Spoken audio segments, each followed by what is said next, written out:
Good morning વિદ્યાર્થી મિત્રો, હું દેસાઈ ભાવે. ગઈકાલે આપણે બિન તત્વયોગમિતિ ક્ષતિમાં ધાતુ વધારો ક્ષતિનો અભ્યાસ કર્યો હતો, જે ખૂબ જ અગત્યનો છે. ધાતુ વધારો ક્ષતિ બે કારણસર જોવા મળે, એક એનાયન અવકાશને કારણે અને એક ધન આયનને કારણે. તો તમને ખ્યાલ આવી ગયો હશે મિત્રો. બસ નજીકના 2 કે 3 દિવસમાં પાઠ પૂરો થાય છે, એટલે કે આપણા ટોટલ 2 પાઠ પૂરા થઈ રહ્યા છે. હું આશા રાખીશ કે તમે મક્કમપણે વ્યવસ્થિતપણે કામ કરતા હશો. હવે આજે આપણે આગળ વધીએ તો વિદ્યુતીય ગુણધર્મ એટલે વાહકતાના આધારે આપણે ઘન પદાર્થનું વર્ગીકરણ કરીશું, અને ત્યારબાદ અર્ધવાહકો સિલિકોન જર્મેનિયમમાં વિદ્યુતનું વહન કેવી રીતે થાય એ આપણે જોઈશું. તો વિદ્યુતીય ગુણધર્મ તો પદાર્થમાં જોવા મળતી વાહકતાના આધારે આપણે એના 3 પ્રકાર પાડીશું. ઘન પદાર્થને તેમની વાહકતાના આધારે 3 પ્રકાર વર્ગીકૃત કરી શકાય.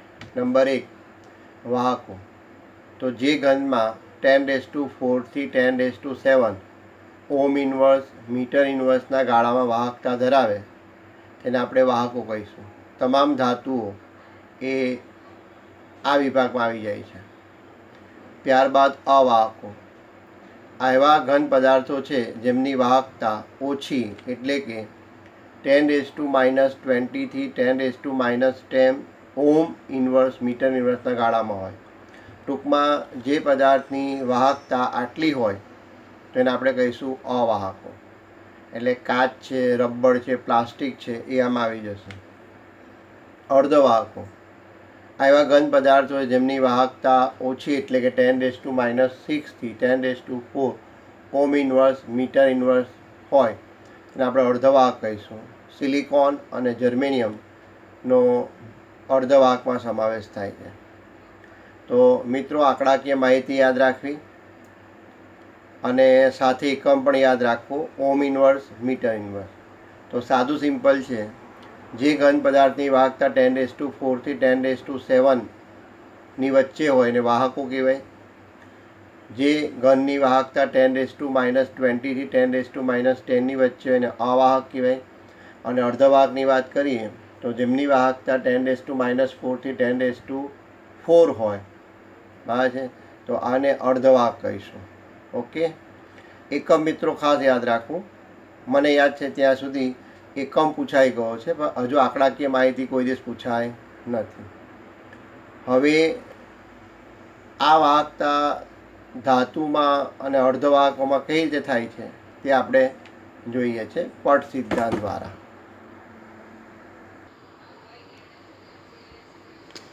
મિત્રો, પટ સિદ્ધાંત જે છે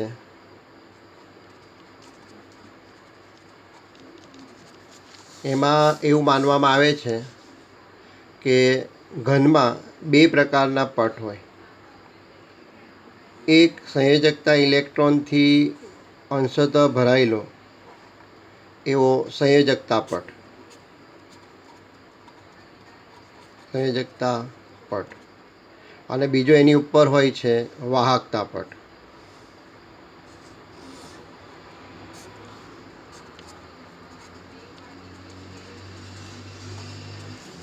અને વિદ્યુતના વહન માટે ઇલેક્ટ્રોન સંયોજકતા પટમાંથી વાહકતા પટમાં જવા જરૂરી છે.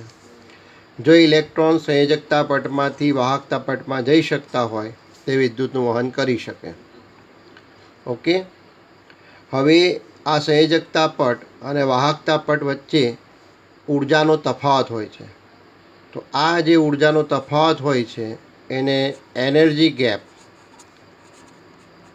શક્તિ ગેપ કહેવામાં આવે છે. શું કહેવામાં આવે છે? શક્તિ ગેપ કહેવામાં આવે છે. તો આ શક્તિ ગેપનું મૂલ્ય જ નક્કી કરે છે કે ઘન પદાર્થ વાહક બનશે, અવાહક બનશે કે અર્ધવાહક બનશે. ખ્યાલ આવે છે? હવે આપણે ધાતુની વાત કરીએ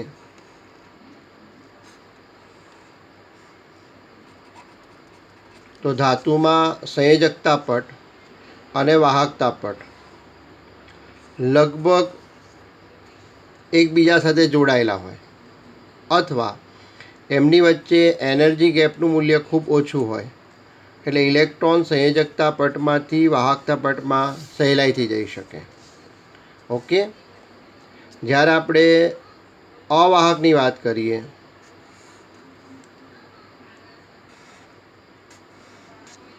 તો સંયોજકતા પટ અને વાહકતા પટ વચ્ચે શક્તિ ગેપનું મૂલ્ય ખૂબ વધારે હોય અને આને પરિણામે સંયોજકતા ઇલેક્ટ્રોન એ વાહકતા પટમાં જઈ શકતા નથી, એટલે અવાહક બને. એટલે હીરો જે છે એ અવાહક છે. તો હીરોમાં સંયોજકતા પટ અને વાહકતા પટ વચ્ચે શક્તિ ગેપનું મૂલ્ય ખૂબ વધારે છે અને આ શક્તિ ગેપનું મૂલ્ય ખૂબ વધારે હોવાથી ઇલેક્ટ્રોન સંયોજકતા પટમાંથી વાહકતા પટમાં જઈ શકતો નથી. જ્યારે આપણે અર્ધવાહકની વાત કરીએ, સિલિકોન અને જર્મેનિયમની,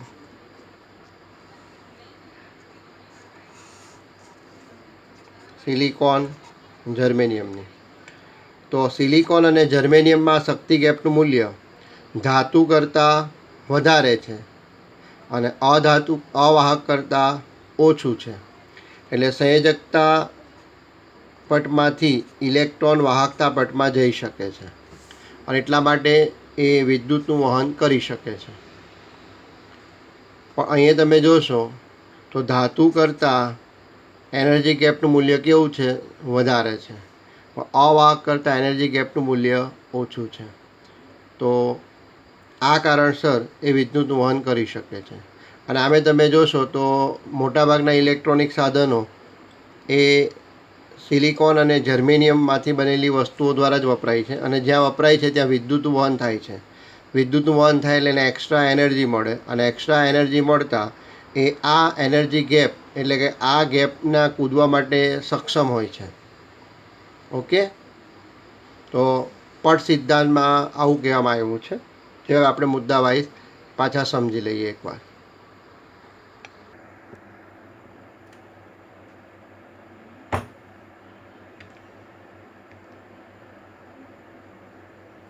પટ સિદ્ધાંત અથવા તમને પૂછે અર્ધવાહકમાં વિદ્યુત વહન સમજાવો, તો પહેલું, ધાતુમાં વિદ્યુત વહન પટ સિદ્ધાંત વડે સમજાવી શકાય છે. પટ સિદ્ધાંતમાં એમ સ્વીકારવામાં આવે છે કે ધાતુ અથવા પદાર્થમાં બે પટ હોય છે. એક સંયોજકતા પટ જેમાં ધાતુ અથવા પદાર્થના સંયોજકતા ઇલેક્ટ્રોન સમાયેલા હોય છે અને આપણે કહ્યું તે પ્રમાણે એ નીચે આવેલું હોય છે. તેની ઉપરના ભાગમાં બીજો પટ હોય છે જેને વાહકતા પટ કહે છે. તો આપણે તમને જે સમજાયું તેમાં નીચે જે છે એ સંયોજકતા પટ છે અને ઉપર છે તે વાહકતા પટ. એટલે આની ઉર્જા ઓછી છે તો આની ઉર્જા વધારે છે. પદાર્થના વિદ્યુત વહન માટે વાહકતા પટમાં ઇલેક્ટ્રોન હોવા જરૂરી છે. સંયોજકતા પટ અને વાહકતા પટ વચ્ચે ઉર્જાનો જે તફાવત હોય એને આપણે કહીશું શક્તિ ગેપ, એનર્જી ગેપ.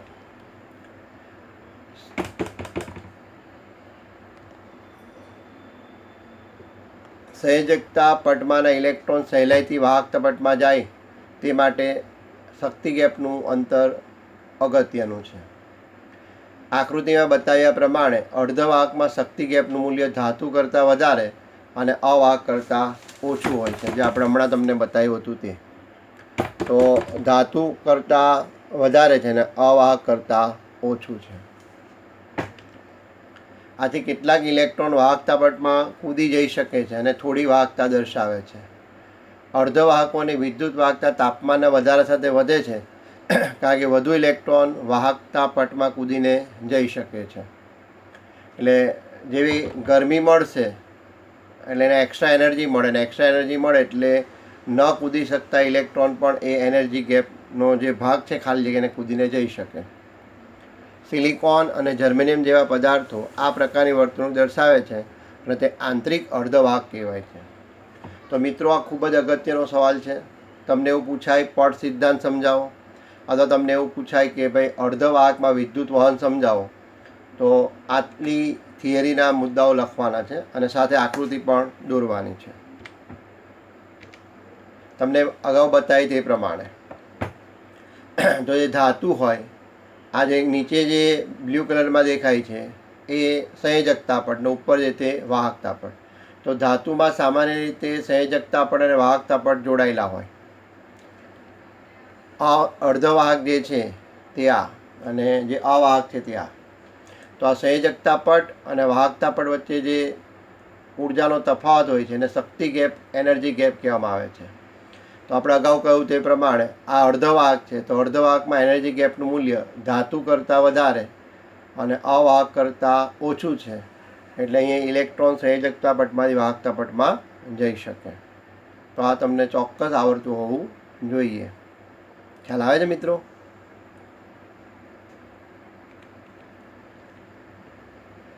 તો એકવાર થિયરી પાછી જોઈ લો વ્યવસ્થિતપણે. અને આ થિયરી 3 થી 4 માર્કમાં પૂછાય જ છે. એટલે ખૂબ જ સરળ ભાષામાં સમજાવવા માટે પ્રયત્ન કર્યો છે. મુદ્દાને પણ મૌલિકતાના આધારે રજૂ કર્યા છે. ન સમજ પડે એવું કશું નથી. તો પાછું એકવાર રિપીટ કરી દઈએ. તમને પટ સિદ્ધાંત પૂછાય કે આ અર્ધવાહકમાં વિદ્યુત વહન સમજાવો, બંનેનો જવાબ એક જ આવે. તો ધાતુમાં વિદ્યુત વહન પટ સિદ્ધાંત વડે સમજાવી શકાય છે. પટ સિદ્ધાંતમાં એમ સ્વીકારવામાં આવેલ છે કે ધાતુ અથવા પદાર્થમાં 2 પટ હોય છે. એક સંયોજકતા પટ, જેમાં ધાતુ અથવા પદાર્થના સંયોજકતા ઇલેક્ટ્રોન સમાયેલા હોય છે. તેની ઉપરના ભાગમાં બીજો પટ હોય છે, તેને વાહકતા પટ કહે છે. પદાર્થના વિદ્યુત વહન માટે વાહકતા પટમાં ઇલેક્ટ્રોન હોવા જરૂરી છે. એટલે સંયોજકતા પટમાં જ ઇલેક્ટ્રોન વાહકતા પટમાં જાય જરૂરી છે. સંયોજકતા પટ અને વાહકતા પટ વચ્ચે ઉર્જાનો જે તફાવત રહેલો છે તેને શક્તિ ગેપ કહીએ છીએ. સંયોજકતા પટમાંના ઇલેક્ટ્રોન સહેલાઈથી વાહકતા પટમાં જાય તે માટે આ શક્તિ ગેપનું અંતર અગત્યનું છે. એટલે અંતર ઓછું તો ઇલેક્ટ્રોન સહેલાઈથી જઈ શકે, અંતર વધારે તો ઇલેક્ટ્રોન સહેલાઈથી જઈ શકતા નથી. આકૃતિમાં બતાવ્યા પ્રમાણે અર્ધવાહકમાં શક્તિ ગેપનું મૂલ્ય ધાતુ કરતાં વધારે અને અવાહક કરતાં ઓછું હોય છે. આથી કેટલાક ઇલેક્ટ્રોન વાહકતા પટમાં કૂદી જઈ શકે છે અને થોડી વાહકતા દર્શાવે છે. અર્ધવાહકોની વિદ્યુત વાહકતા તાપમાને વધારે સાથે વધે છે, કારણ કે વધુ ઇલેક્ટ્રોન વાહકતા પટમાં કૂદીને જઈ શકે છે. ઇલેક્ટ્રોન અને જર્મેનિયમ જેવા પદાર્થો આ પ્રકારની વર્તણૂક દર્શાવે છે અને તે આંતરિક અર્ધવાહકો કહેવાય છે. ત્યારબાદ આકૃતિ દોરવી જરૂરી છે. ધાતુ, અવાહક અને અર્ધવાહક. ઓકે. હવે તમને એવું વૈજ્ઞાનિક કારણ બી પૂછે કે ભાઈ હીરો એ અવાહક છે, સમજાવો. તો તમારે આકૃતિ દોરી દેવાની કે આકૃતિમાં બતાવ્યા પ્રમાણે હીરામાં સંયોજકતા પટ અને વાહકતા પટ વચ્ચે શક્તિ ગેપનું મૂલ્ય વધારે હોવાથી ઇલેક્ટ્રોન સંયોજકતા પટમાંથી વાહકતા પટમાં જઈ શકતો નથી, માટે હીરો એ અવાહક છે. ઓકે. તો આવા 2 માર્કના વૈજ્ઞાનિક કારણ પર તમને પૂછી શકાય. ક્લિયર? તો આ તમને આવડતું હોવું જોઈએ. મિત્રો, આપણે હવે સિલિકોન અને જર્મનિયમ એ અર્ધવાહક છે એ તો જોઈ લીધું. એની વાહકતામાં અશુદ્ધિ ઉમેરીને વધારો ઘટાડો કરી શકાય. એટલે અર્ધવાહક 2 પ્રકારના હોય. N પ્રકારના એટલે ઋણ, એટલે ઇલેક્ટ્રોનથી સમૃદ્ધ. બીજો P પ્રકારના એટલે ધન પ્રકારના, ઇલેક્ટ્રોનની ઉણપ. N પ્રકારના અર્ધવાહક બનાવવા હોય તો સિલિકોન અથવા જર્મેનિયમમાં સમૂહ 15ની તત્વ, એટલે કે જેની પાસે સંયોજકતા કક્ષામાં 5 ઇલેક્ટ્રોન હોય એવા તત્વોનું ડોપિંગ કરવામાં આવે. બરાબર છે? તો ડોપિંગ એટલે સિલિકોન જર્મેનિયમમાં અશુદ્ધિ ઉમેરી એની વાહકતામાં વધારો કરવાની જે ઘટના છે એને ડોપિંગ કહેવામાં આવે છે. અને આ ડોપિંગ દ્વારા 2 પ્રકારના અર્ધવાહક બનાવી શકાય છે. અને આ પ્રકારના અર્ધવાહકની મદદથી જ તમામ ઇલેક્ટ્રોનિક સાધનો કામ કરતા હોય છે. તો ફરી પાછું રિપીટ કરું છું. અર્ધવાહક 2 પ્રકારના હોય. N પ્રકારના, P પ્રકારના. N એટલે નેગેટિવ એટલે ઋણ, એટલે ઇલેક્ટ્રોનથી સમૃદ્ધ. P પ્રકારના, P એટલે પોઝિટિવ એટલે ધન, ઇલેક્ટ્રોનની ઉણપવાળા. જો તમારે N પ્રકારના અર્ધવાહક બનાવવા હોય તો સિલિકોન અથવા જર્મેનિયમમાં સમૂહ 15ના તત્વોનું ડોપિંગ કરવું પડે, કારણ કે એમની પાસે સંયોજકતા કક્ષામાં 5 ઇલેક્ટ્રોન હોય. એટલે જ્યારે તમે સિલિકોન અને જર્મેનિયમમાં ફોસ્ફરસ કે આર્સેનિકનું ડોપિંગ કરો ત્યારે N પ્રકારના અર્ધવાહક બને. પણ જો તમારે P પ્રકારના અર્ધવાહક બનાવવા હોય તો સમૂહ 13ના તત્વનું ડોપિંગ કરવું પડે. એટલે કે બોરોન, એલ્યુમિનિયમ અને ગેલિયમ કારણ કે આમની પાસે સંયોજકતા કક્ષામાં 3 ઇલેક્ટ્રોન છે. ઓકે, આના માટે પહેલાં આપણે સમજી લઈએ કે કેવી રીતે કરવાનું હોય છે. તો તમે સિલિકોન ગણો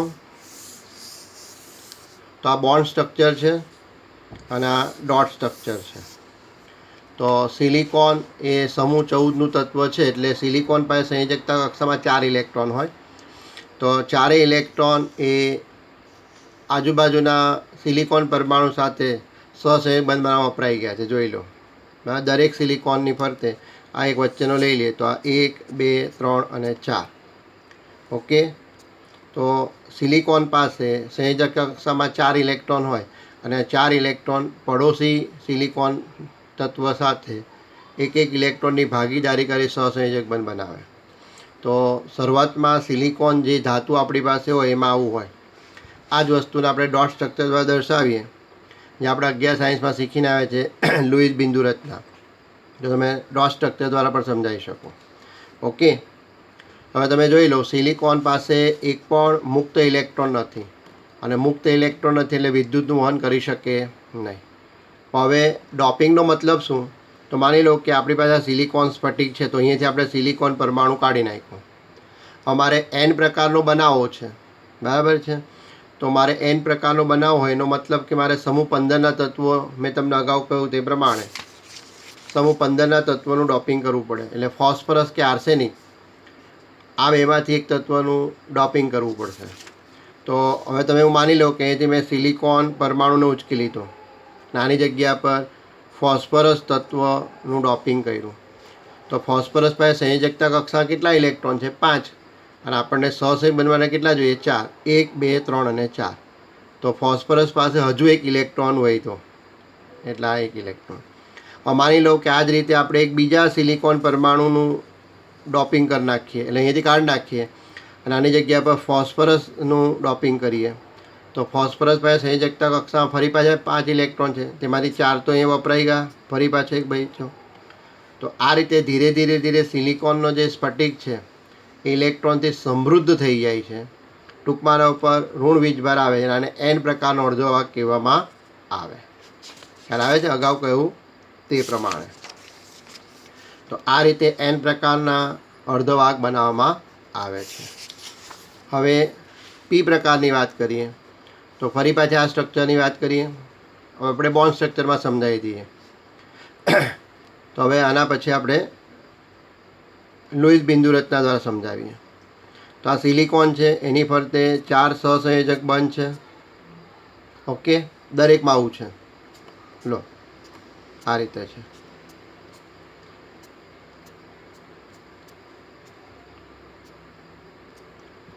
હવે આપણે P પ્રકારનો અર્ધવાહક બનાવવો છે.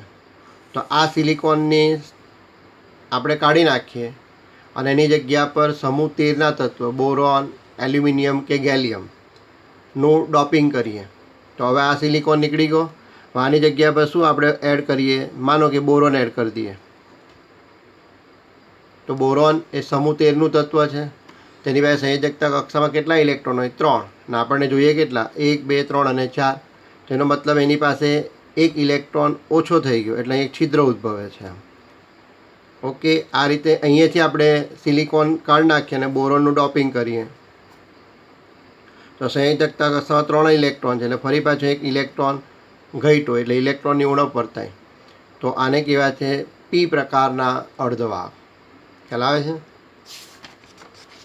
P પ્રકારના અર્ધવાહક બનાવવા માટે તમારે સમૂહ 13 બોરોન, એલ્યુમિનિયમ કે ગેલિયમનું ડોપિંગ કરવું પડે, કારણ કે એની સંયોજકતા કક્ષામાં કેટલા ઇલેક્ટ્રોન છે? 3. અને આપણને જોઈએ છે કેટલા? 4. એટલે 3 જ સહસંયોજક બંધ બને, અહીં વપરાઈ જાય. અને એક ઇલેક્ટ્રોન ખૂટે એટલે અહીંયા છિદ્રો ઉત્પન્ન થાય, એટલે ઇલેક્ટ્રોનની ઉણપ અનુભવે. હવે આ જ વસ્તુ આપણે થિયરેટિકલ જોઈ લઈએ. ઇલેક્ટ્રોન સમૃદ્ધ અશુદ્ધિ N પ્રકારના અર્ધવાહક. તો સિલિકોન અને જર્મેનિયમ એ આવર્ત કોષ્ટકમાં 14મા સમૂહમાં સમાવેશ છે અને તેમને દરેકને સંયોજકતા 4 ઇલેક્ટ્રોન હોય છે. તેમના સ્ફટિકમાં દરેક પરમાણુ 4 સહસંયોજકબંધથી પડોશી સાથે બનાવેલો છે. જ્યારે તેમનું સમૂહ 15ના તત્વો જેવા કે ફોસ્ફરસ આર્સેનિક જે સંયોજકતા કોષમાં 5 ઇલેક્ટ્રોન ધરાવે તેના વડે ડોપિંગ કરવામાં આવે ત્યારે તે સિલિકોન અથવા જર્મેનિયમના કેટલાક લેટિસ સ્થાનો રોકે છે. 5માંથી 4 ઇલેક્ટ્રોન સિલિકોનના 4 પડોશી પરમાણુ સંયોજક બનાવવા વપરાઈ જાય છે. 5મો ઇલેક્ટ્રોન વધારાનો છે અને તે 20 સ્થાનીકૃત થાય છે. આ 20 સ્થાનિક ઇલેક્ટ્રોન ડોપ કરેલા સિલિકોનની વાહકતા વધારે છે. એ વાહકતાનો વધારો ઋણ ઇલેક્ટ્રોનને કારણે હોય છે. તેથી ઇલેક્ટ્રોન સમૃદ્ધ અશુદ્ધિ સાથે ડોપ કરેલા સિલિકોન એન પ્રકારનો અર્ધવાહક કહેવાય. ડોપિંગ એટલે સિલિકોન અને જર્મેનિયમમાં અશુદ્ધિ ઉમેરી એની વાહકતામાં વધારો કરવાની જે ઘટના છે એને શું કહેવાય? ડોપિંગ કહેવાય છે. શું કહેવાય? ડોપિંગ. તો ફરી પાછું રિપીટ કરું છું. સિલિકોન જર્મેનિયમ જેવા અર્ધવાહકમાં અશુદ્ધિ ઉમેરી તેમાં વાહકતામાં વધારો કરવાની જે ઘટના છે એને ડોપિંગ કહેવાય છે. તો એન પ્રકારના અર્ધવાહક બનાવવા હોય તો સમૂહ 15ના તત્વો જેવા કે ફોસ્ફરસ આર્સેનિકનું આપણે ડોપિંગ કરવું જોઈએ. તો આ લખાણ લખવાનું છે ને આકૃતિ દોરવાની છે. તો આ તમને જે અગાઉ સમજાયું તે આ સિલિકોન છે, સંપૂર્ણ સિલિકોન સ્ફટિક છે. તો સિલિકોન પાસે સંયોજકતા 4 ઇલેક્ટ્રોન હોય જે પડોશી સંયોજકતા ઇલેક્ટ્રોન સાથે એક એક ભાગીદારીમાં વપરાઈ ગયો. જોઈ લો, આ બે દેખાય છે તો આ બંનેના ભાગીદારીના છે. ઓકે, હવે અહીંયાથી તમે કોઈ પણ સિલિકોન પરમાણુ કાઢી અને એની જગ્યાએ ફોસ્ફરસ આર્સેનિકનું ડોપિંગ કરો એટલે આવું. તો હવે અહીંયા જોઈ લો, તો આપણી પાસે જે આ સિલિકોન પરમાણુ છે એની જગ્યા પર આપણે આર્સેનિક ડોપિંગ કર્યું. તો આર્સેનિક એ સમૂહ 15નું તત્વ છે. તેની પાસે સંયોજકતા કોષમાં કુલ કેટલા ઇલેક્ટ્રોન હોય? તો ભાઈ 5. તો 4 ઇલેક્ટ્રોન તો અહીંયા બંધ બનાવવા વપરાઈ ગયા. સહસંયોજક એક વધારાનો છે. તો આ ચલિત ઇલેક્ટ્રોન છે, આ 20 સ્થાનિક ઇલેક્ટ્રોન છે જેની વાહકતામાં શું કરે? વધારો. તો લખાણ સાથે મિત્રો આકૃતિ પણ કરવી જરૂરી છે. આકૃતિ આપણને આવડતી હોવી જોઈએ. આ જ પ્રમાણે પી પ્રકારના અર્ધવાહક જે તમને અગાઉ સમજાયું તે પ્રમાણે. તો ઇલેક્ટ્રોન ઉણપ અશુદ્ધિ પી પ્રકારના અર્ધવાહક. સિલિકોન અથવા જર્મેનિયમને સમૂહ 13ના તત્વો જેવા કે બોરોન, એલ્યુમિનિયમ અથવા ગેલિયમ જે 3 સંયોજકતા ઇલેક્ટ્રોન ધરાવે છે તેમની સાથે ડોપ કરી શકાય છે. તે જગ્યા જ્યાં ચોથો ઇલેક્ટ્રોન ગુમ થયેલો હોય છે તેને ઇલેક્ટ્રોન છિદ્ર અથવા ઇલેક્ટ્રોન રિક્તતા કહે છે.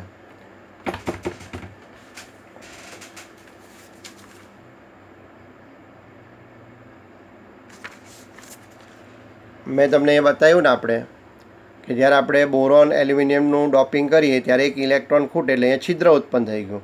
કારણ કે સંયોજકતા કક્ષામાં તો 3 જ ઇલેક્ટ્રોન છે એટલે 3 ઇલેક્ટ્રોનની ભાગીદારી થાય પણ ચોથો ઇલેક્ટ્રોન નથી એની પાસે એટલે અહીંયા આ જગ્યા ખાલી જગ્યા ઉદ્ભવે. તો રિક્તતા ઉદ્ભવે. પડોશી પરમાણુમાંથી ઇલેક્ટ્રોન આવીને ઇલેક્ટ્રોન છિદ્રને ભરી દે છે પણ આમ કરવામાં તેના પોતાના સ્થાનમાં ઇલેક્ટ્રોન છિદ્ર છોડી દે છે. એટલે હવે છિદ્રની જગ્યા પર બીજા ઇલેક્ટ્રોન આવી જાય પણ પોતાનું સ્થાન ખાલી થઈ જાય એટલે ફ્રેન્કલ સ્થિતિ જેવું થઈ ગયું અને મૂળ સ્થાન ઇલેક્ટ્રોન છોડી દે છે. જો આ પ્રમાણે બને તો એવું દેખાશે ઇલેક્ટ્રોન છિદ્ર નહીં ભરાયેલા ઇલેક્ટ્રોન છિદ્ર વિરુદ્ધ દિશામાં જશે. વિદ્યુતીય ક્ષેત્રની અસર હેઠળ ઇલેક્ટ્રોન ધનભાર ધરાવતી પ્લેટ તરફ ઇલેક્ટ્રોન છિદ્ર દ્વારા જશે પણ એમ દેખાશે જે ઇલેક્ટ્રોન છિદ્ર ધનભાર વડે રોકાયેલા છે અને તે ઋણ વીજભારી પ્લેટ તરફ ખસે છે. આ પ્રકારના અર્ધવાહકને પી પ્રકારના અર્ધવાહક કહેવામાં આવે છે. આકૃતિ. તો આ સિલિકોનનો સંપૂર્ણ સ્ફટિક છે. સિલિકોન પાસે સંયોજકતા 4 ઇલેક્ટ્રોન છે જે એકબીજા ભાગીદારીમાં વપરાઈ ગયા છે. હવે આમાંથી આપણે બોરોન એલ્યુમિનિયમનું આપણે ડોપિંગ કરીએ. તો આપણે અહીંયા બોરોનનું ડોપિંગ કર્યું છે. આ સિલિકોન પરમાણુ કારણે અહીંયા બોરોન ડોપિંગ કર્યું. તો બોરોન પાસે સંયોજકતા કેટલા ઇલેક્ટ્રોન છે? ભાઈ 3 જ. તો 1, 2 ને 3 એ સહસંબંધમાં વપરાઈ ગયા. પણ અહીંયા હજુ એક ઇલેક્ટ્રોન ખૂટે છે આની સાથે બંધ બનાવવા માટે એટલે અહીંયા છિદ્ર ઉત્પન્ન થયું. ઓકે, તો ધન છિદ્ર, ઇલેક્ટ્રોન નહીં, આ ધન છિદ્ર છે એટલે આને પી પ્રકારના અર્ધવાહક કહેવામાં આવે છે. મિત્રો તમારે ખાસ આટલું યાદ રાખવાનું છે. લગભગ પી પ્રકારના અને એન પ્રકારના અર્ધવાહક થિયરીમાં પણ પૂછાય અને થિયરીમાં ન પૂછાય તો આ તમને જે અગાઉ કહ્યું છે તે એ તમારે ચોક્કસ યાદ રાખવાનું છે કે અર્ધવાહક કેટલા પ્રકારના હોય? તો 2 પ્રકારના, એન પ્રકારના, પી પ્રકારના. એન પ્રકારના એટલે ઇલેક્ટ્રોનથી સમૃદ્ધ, પી પ્રકારના એટલે ઇલેક્ટ્રોનની ઉણપ.